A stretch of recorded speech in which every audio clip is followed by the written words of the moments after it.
Olha, quase, né, a maioria ele comentou que é doença mental, vê coisas, vê amigos invisíveis. Então vamos passar a primeira pergunta ao doutor Abelardo Silva, que é médico psiquiatra. Doutor, na verdade, o que é esquizofrenia? Que a gente tem aí grandes nomes, por exemplo, Van Gogh, né, foi considerado como um esquizofrênico. O que é, doutor, a esquizofrenia? Na verdade, o Van Gogh tinha mais um transtorno do humor, depois ficou sabendo. Mas a esquizofrenia é um transtorno mental grave, né, que exige uma ação decisiva, enérgica, não dando espaço a contemporizações, né, a tratamentos prolongados, porque aí pode ocorrer a cronicidade. Eu digo isso porque 20 a 30% dos casos de esquizofrenia, quando diagnosticados inicialmente, têm remissão. Os outros 2/3 também, quando tratados adequadamente, e também se consegue que fica com poucas limitações, e o restante, sim, aí seriam casos mais refratários, né? A esquizofrenia, a palavra esquizofrenia esse termo foi criado pelo ilustre psiquiatra Eugen Bleuler, psiquiatra suíço. Esquizo e freno, né? Quer dizer a divisão da alma, a divisão do ser, a divisão do pensamento. O Bleuler, ele também se embasou, né, nos conhecimentos de Carl Gustav Jung, outro psiquiatra suíço, que fez a teoria da cisão, do eu. Então, o que é essa cisão? É uma cisão da parte do pensamento, das emoções e do comportamento. Existe uma fratura aí nessa parte, né? O próprio Freud tem as teorias psicanalíticas, mas Freud se dedicou mais à parte das neuroses, mas tem atribuições também nessa parte. Mas o que as pessoas comentaram nas ruas, doutor, isso de ver coisas, é fato? Isso acontece mesmo? O que sente um esquizofrênico? Qual é o perfil de um esquizofrênico? Exatamente. Então a gente pode descrever assim, o esquizofrênico teve uma cisão do eu dele, tá, com a realidade externa. Então ele mistura o subjetivo... Ele tem duas realidades, entre aspas, assim, ele tem a dele e a... Ele mistura. Mas aí fica uma só... Seria uma alucinação, não sei, Sim. Tratado como alucinação, não?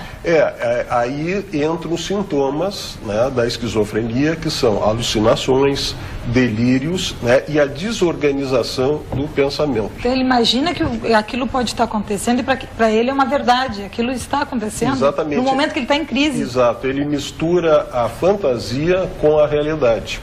O ego dele, o eu dele, porque nós temos um eu, né, e nós nos damos conta do mundo externo.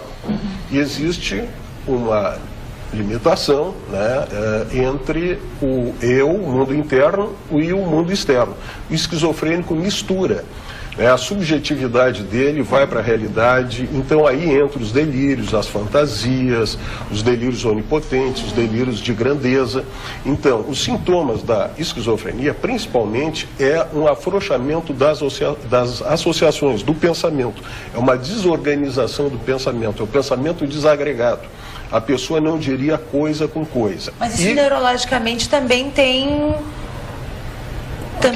uma disfunção, uma patologia neurológica. Aí nós vamos entrar na etiologia. Então, em relação aos sintomas que foi citado, a pessoa tem esse pensamento desorganizado, uma rigidez afetiva, e pode ocorrer também esses sintomas de alucinações, delírios, né? E tem vários tipos de esquizofrenia. A esquizofrenia desorganizada, a hebefrênica, a esquizofrenia paranoide, que tem esses delírios, essas alucinações, mais delírios persecutórios, a catatonia. Então tem vários tipos. Então aí, pegando o gancho da Cristina, aí se vê assim que a manifestação da esquizofrenia é de diversas maneiras. Então a gente pode falar talvez até em esquizofrenias, porque a etiologia teria várias causas que contribuem nisso. Até a etiologia biológica, a parte biológica, os estudos genéticos, hoje mostram que existem vários genes para a esquizofrenia, que não é um único gene que causa a esquizofrenia. E mesmo nos estudos genéticos se vê o seguinte, quando se estuda gêmeos monozigóticos, aqueles gêmeos idênticos, quando um gêmeo tem esquizofrenia, gêmeos criados por pais, não pelos pais biológicos, por pais adotivos de famílias que não têm esquizofrenia. Então, um desses gêmeos, 50% de probabilidade, quando tem 50% dos gêmeos, um ser esquizofrênico. Né? Agora o outro não. Por que que o outro não? Né? Aí se pensa nos fatores psicossociais e psicológicos que também desencadeiam. Então, há uma predisposição já constitucional, hereditária, genética para a esquizofrenia e algum fator que desencadeia. Vamos incluir aqui no nosso papo a presidente da Associação Gaúcha de Familiares de Pacientes Esquizofrênicos, Juraci Bise, boa tarde, bem-vinda, e a Maria Coelho Cruz, que é a vice-presidente da associação, que é sem fins lucrativos, é uma entidade da sociedade civil com finalidade filantrópica. Vamos falar um pouquinho sobre, vocês podem contar assim um pouquinho do caso de cada uma? Pois não. Eu tenho um filho de 32 anos que padeceu esquizofrenia aos 16 anos. Aparentemente era uma pessoa normal. Surfava, estudava. Aí um dia ele saiu para surfar e os colegas voltaram e disseram: tia, ele não surfou, ele não fez nada, ficou quieto, falando sozinho.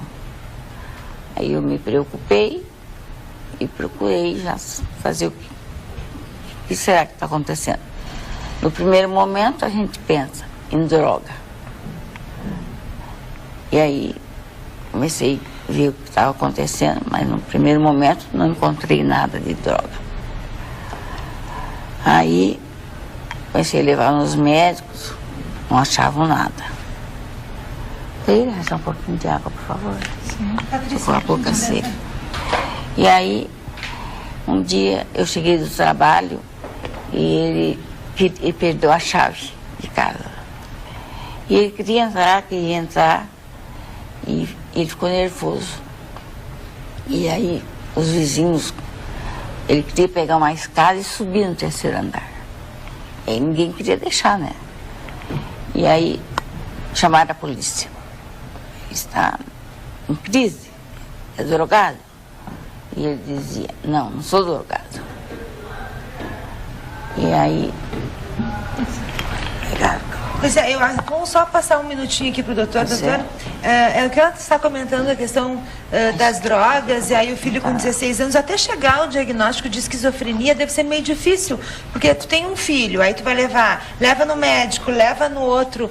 Esse diagnóstico, vamos supor, precoce, facilita o tratamento da doença? Com certeza, né? Quanto antes é feito esse diagnóstico, é detectado, quando aparecem os primeiros sintomas, que geralmente ocorrem antes dos 25 anos, 15 anos, né, até 35, mas tem casos de esquizofrenia que já começam mais cedo, que esquizofrenia precoce, a tardia, mas é bem nessa fase mesmo. E criança, né, não, doutor? Pode ocorrer. Criança não também abaixo dos 15 anos é a maior incidência? Não, a menor incidência. Dos 15 anos até os 35 é a maior incidência. Né? Depois tem esquizofrenia também tardia, que pode aparecer mais tarde, então aparece menos com mais idade e na infância menos, mas existe casos também, bastante casos de esquizofrenia na infância. Que fatores desencadeiam a esquizofrenia, doutor? Como é que começa isso? É num surto, é num trauma, é genético? A maneira que desencadeia a esquizofrenia, às vezes pode ser de forma abrupta, né, como parece que é o caso, né, da senhora que... Antes não tinha tido nenhum, nada, a senhora não tinha notado nada de diferente assim com seu filho? Ele estava aparentemente tranquilo, mas nesse dia acho que ele ficou bravo, nervoso, porque forçaram ele. Aí ele queria subir e não deixavam, e aí ficou muito nervoso, aí ele começou a bater a cabeça no vidro, porque ele nunca agredia ninguém, mas aí começaram a forçar que ele não podia subir. Passou por um estresse, assim, ele se sentiu estressado. Ele se sentiu estressado, e aí forçaram, e aí chamaram a polícia e levaram. A polícia falou, não, ele não é drogado, nada, ele deve estar doente. Aí levaram pro São Pedro, e ali eles fizeram o diagnóstico de esquizofrênico. Aí foi um choque muito grande. Na realidade, a esquizofrenia é um sofrimento para a pessoa, tanto que ele batia com a cabeça, né? Ele estava extremamente angustiado, e para a família, né? Porque vê a pessoa nesse estado. Foi um Mas choque. quando o desencadeante, assim, quando aparece sintomas abruptamente, até o prognóstico é melhor, né? Pode se tratar quando a sintomatologia é mais florida, é mais clara. Mas, geralmente, não é sempre que ocorre isso na esquizofrenia. Muitas vezes, a esquizofrenia inicia com sintomas prodrômicos, a pessoa vai ficando mais retraída, mais isolada. Como o que, doutor? Desculpa, não entendi. Sintomas iniciais, seriam os pródromos da doença, antes de começar propriamente a doença. É como uma gripe, um resfriado, que a gente começa a sentir cansado, mal-estar, lá pelas tantas vem a febre, vem os sintomas. Na esquizofrenia também começa assim, um retraimento, um isolamento, um desleixo. Começa devagarinho e depois... Pode. E aí vai até um dia que estoura, assim, é como se fosse a doença aflora. Tá, mas isso é o comum ser dessa forma, progredir? Ou é mais comum, por exemplo, o que aconteceu? É mais comum ela vir com pródromos. A gente na história vê isso, né? Mas isso também pode ocorrer, a pessoa... A gente acha que de repente os familiares nem percebem, né? De repente ele começa a perceber que ele está um pouco mais quieto, um pouco assim... De repente nem percebe que já está acontecendo esse processo. Eu acho que já estava acontecendo isso. E hoje em dia também há essa dificuldade pelo uso de drogas, que está muito difundido, isso ocorre muito, e pode ser, muitas vezes, um efeito de alguma droga que dá um efeito assim, semelhante à esquizofrenia. Tem os alucinógenos, né, os psicodislépticos, o LSD. Uma vez eu conversei com um menino que tinha acabado de fumar crack. Tá, eu estava fazendo campanha política no interior, veio um menininho me pedir, eu comecei a conversar com ele me falou, tinha o quê? 10, 11 anos, assim, E ele começou a me contar, porque eu seriamente nem sabia como é que era, ele falou da latinha, de não sei do que e tal, me mostrou os dedos queimados, e ele começou a me contar o que ele via, o que ele enxergava, o que ele queria fazer. E aí, assim, via pessoas, conversava, tinha uma pessoa do lado e eu não enxergava, mas ele enxergava. Então eu via assim, eu acho que esses surtos, assim, de quem usa drogas, deve ser muito semelhante a um surto, por exemplo, de um esquizofrênico. Será que não, doutor? Exatamente, porque aí a gente remonta à etiologia. Uma das causas da esquizofrenia, das hipóteses etiológicas, é das alterações dos neurotransmissores, principalmente a dopamina. E as drogas, elas afetam os neurotransmissores e aí criam delírios semelhantes à esquizofrenia, né? E também tem outro fato que é muito importante, que trabalhos atuais mostram que os adolescentes que fumam maconha antes dos 18 anos têm alta probabilidade de fazer muito maior um quadro de esquizofrenia, pelas alterações que então, a droga, a maconha, causa no cérebro. Então, a maconha não é inócua. Sim. Né? Não é uma situação... Sim, numa fase de crescimento, né, de formação, seria por causa disso, doutor? Isso é outra situação. A mielinização do cérebro, ela começa precocemente, ela vai terminar mais adiante. Né? Ela, por 20 anos, 20 e poucos anos. Então, qualquer fator que interfira nesse desenvolvimento cerebral, com 18 anos, antes dos 18 anos, 14, 15, 13 anos, o cérebro está se formando, está se desenvolvendo. Então, qualquer fator pode desencadear um caso, né, a esquizofrenia. E hoje tem várias etiologias da esquizofrenia, que seria, além dessas hipóteses dos neurotransmissores, que funciona, porque tanto que a medicação que age na dopamina e outros neurotransmissores muda o quadro, melhora bastante, a pessoa às vezes reverte o problema, então tem a ver essa causa orgânica, mas outros fatores hoje em dia, ultimamente, estão sendo pesquisados, são fatores virais, microbianos, então os fatores virais até na época pré-natal, né? Então tem uma associação até com o vírus da gripe, das grávidas que ficaram grávidas, vão ter maior incidência. Deixa eu só colocar aqui no papo a dona Marília Coelho Cruz, que é vice-presidente da Associação Gaúcha de Familiares de Esquizofrênicos. Eu gostaria que a senhora também contasse, desse o seu depoimento em relação à sua família. Meu filho hoje está com 44 anos, já há 22 anos está com a doença. E no início eu dizia assim, de repente, teve um surto, ele estava no trabalho, ele se formou em técnico eletrônico, estava trabalhando e aí ele teve um surto, veio para casa, passou mal, teve encaminhamento, teve que ser internado e a gente sempre achava que era de repente, né? Mas na verdade depois a gente vai vendo assim, ele já vinha e ele estava tratando há 2 anos com uma psicóloga, porque a gente sempre atento, vendo que ele ficava um pouco diferente e tal, então já estava tratando há 2 anos com uma psicóloga e aí desencadeou de repente a esquizofrenia. E depois nesse período todo, nessa vivência que a gente vai aprendendo com a doença e no convívio com outras mães, e nesse aprendizado todo que a gente adquire no decorrer do tempo, eu fui vendo que não foi de repente. Eu sei exatamente, às vezes, lá quando ele era pequeno, de manifestações que hoje, depois quando a gente vê nos livros, assim, sintomas da esquizofrenia, eu vejo no meu filho desde que ele era pequeno. Mas algum por momento... exemplo, o que a senhora poderia relatar? Até um alerta para quem está assistindo o programa agora, pois já é uma utilidade, né? Assim, por exemplo, ele... de madrugada ele acordava, não queria dormir, queria brincar. Então, meu marido trabalhava na Varig, que tinha que levantar muito cedo, e eu então me levantava com ele, ia para a sala brincar com ele, porque ele não queria dormir. Coisa banal que qualquer criança tem, né? Bom, um fator que eu fui juntando no decorrer do tempo.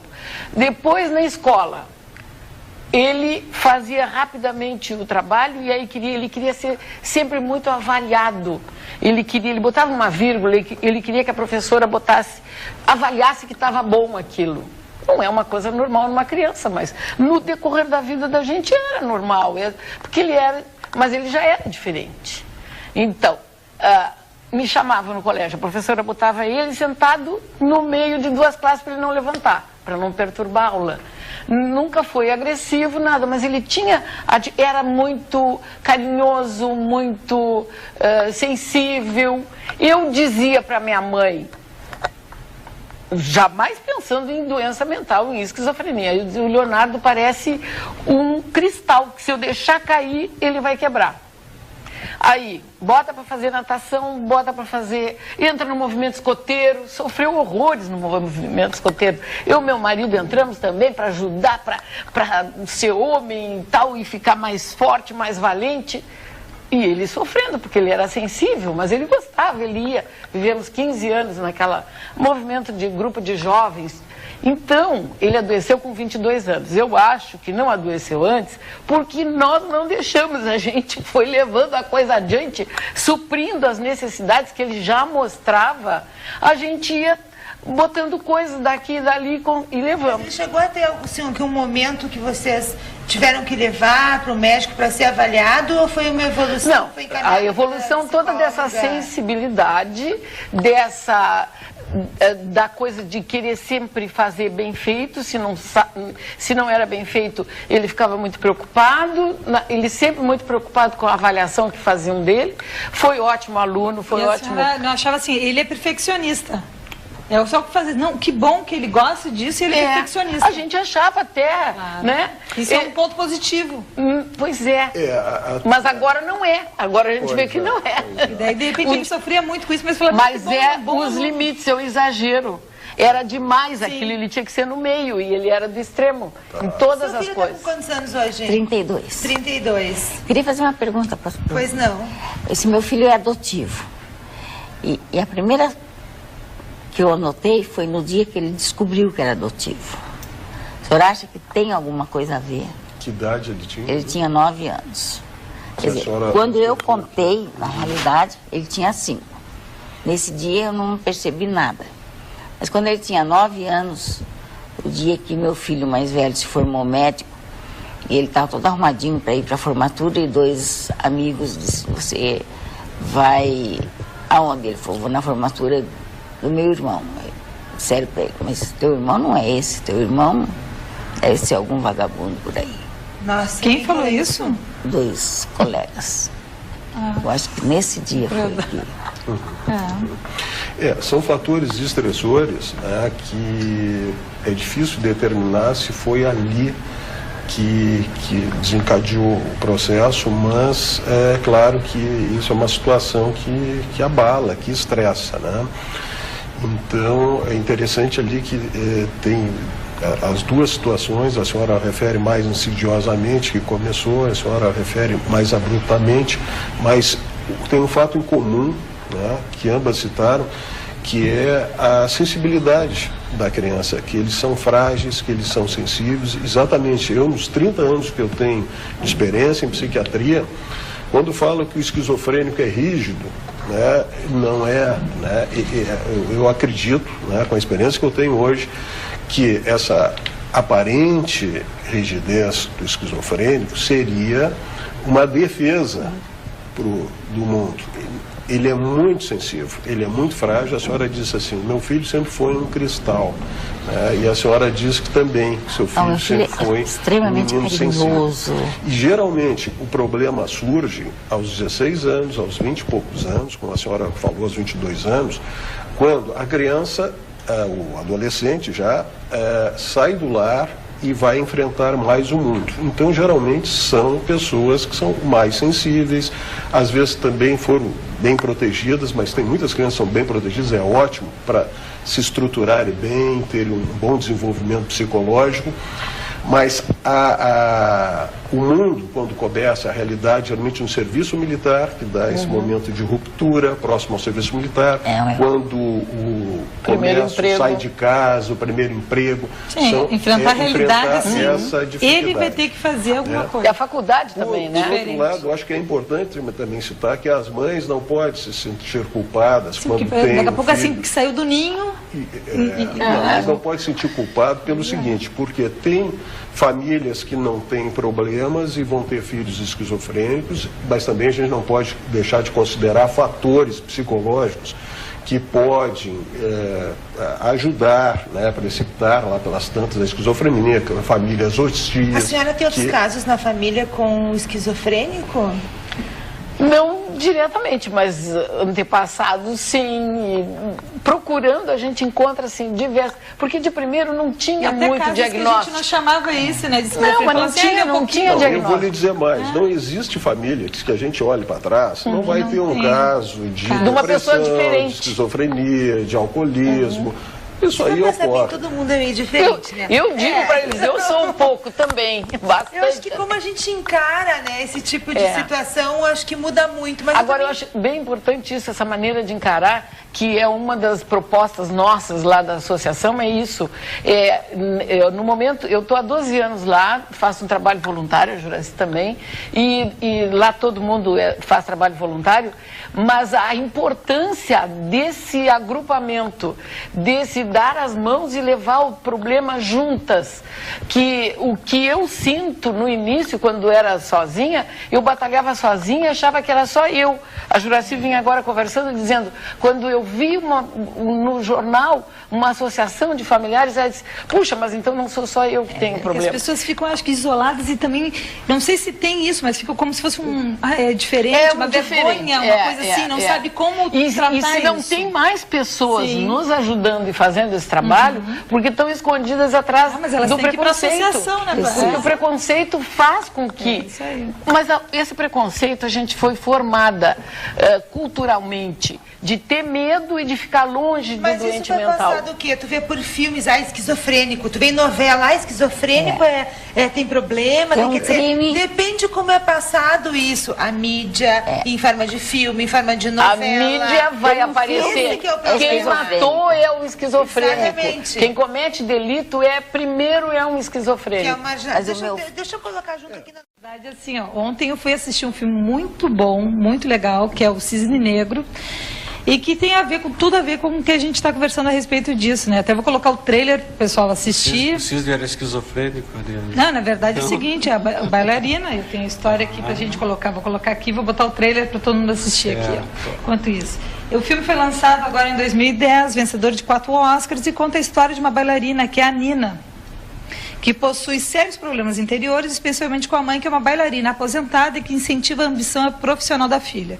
O diretor artístico da companhia decide substituir a primeira bailarina na apresentação de abertura da temporada, que é o Lago dos Cisnes, e a Nina é a sua primeira escolha. Mas surge uma concorrente, a nova bailarina, que é a Lily. As duas desenvolvem uma amizade conflituosa, repleta de rivalidade, e a Nina começa a entrar em contato com o seu lado mais sombrio, com uma inconsequência que começa a destruí-la, né? E esse assunto ontem é bem forte, porque ela sofreu estresse por todas as áreas, profissional, familiar.